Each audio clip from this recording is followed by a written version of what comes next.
Hello বন্ধুরা, আশা করি তোমরা ভালো আছো, আমিও ভালো আছি। Welcome to my channel. আজকের আমরা একদম নতুন একটা রেসিপি বানাবো, সেই ভিডিও তোমাদের দেখাবো। চলো দেখাই।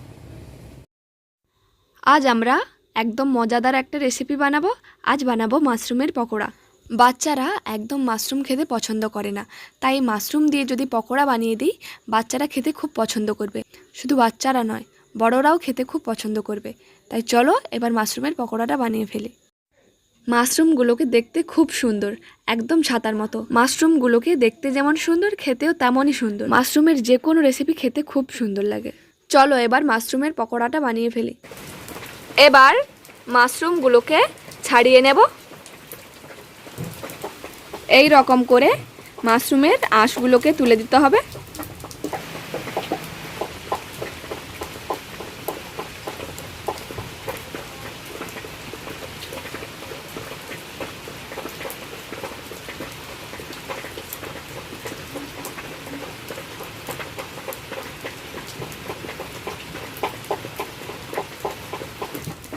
এই রকম করে মাশরুমের আঁশগুলোকে তুলে দিতে হবে।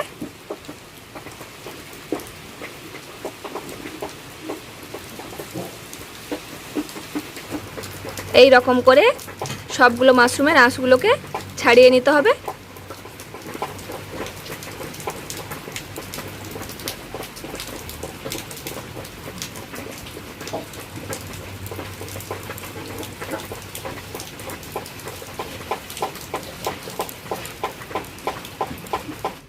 খুব সুন্দর করে মাশরুমগুলোকে ছাড়িয়ে নিয়েছি। এবার মাশরুমগুলোকে ভালো করে ধুয়ে নিতে হবে।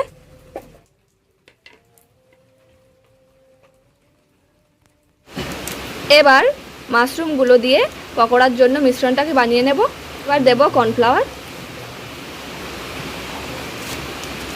এবার দেব ময়দা, এবার দেব পেঁয়াজ কুচি, এবার দেব কাঁচা লঙ্কা কুচি, এবার দেব আদা রসুন বাটা, এবার দেব ধনেপাতা কুচি, এবার দেব গরম মশলা গুঁড়ো, এবার দেব হলুদ গুঁড়ো, এবার দেব নুন পরিমাণ মতো।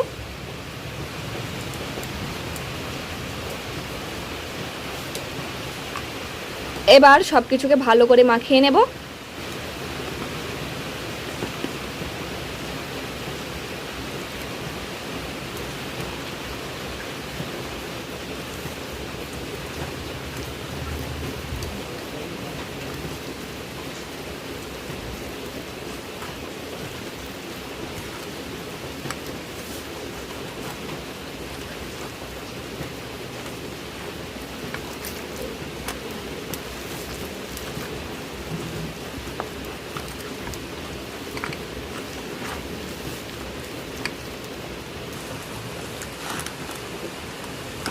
সব কিছুকে ভালো করে মিশিয়ে নিতে হবে।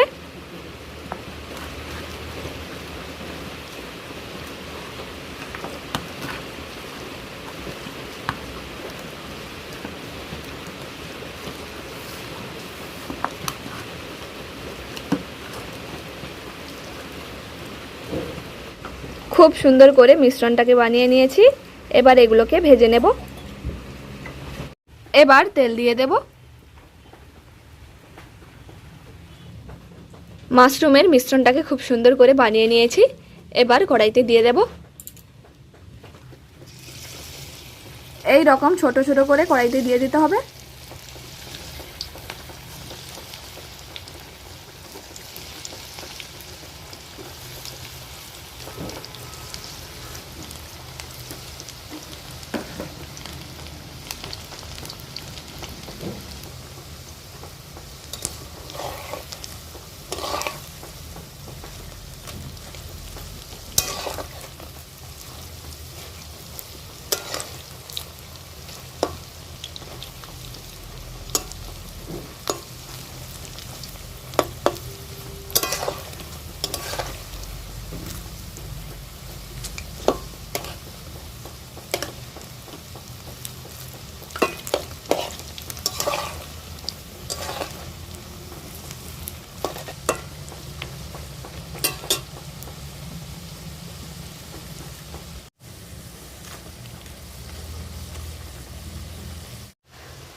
ভাজা হয়ে গেছে, এবার নামিয়ে নেব। খুব সুন্দর করে লাল লাল করে ভেজে নিয়েছি। সবগুলোকে এরকম করে ভেজে নেব।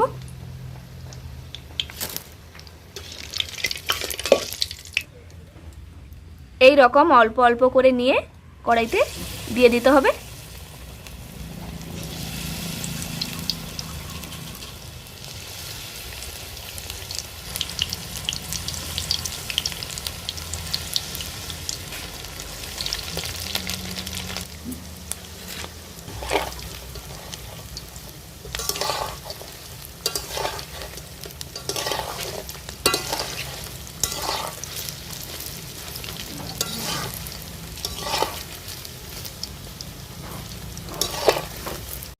ভাজা হয়ে গেছে, এবার নামিয়ে নেব।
ভিডিওটা ভালো লাগলে please like, comment, share and subscribe করতে ভুলবে না কিন্তু।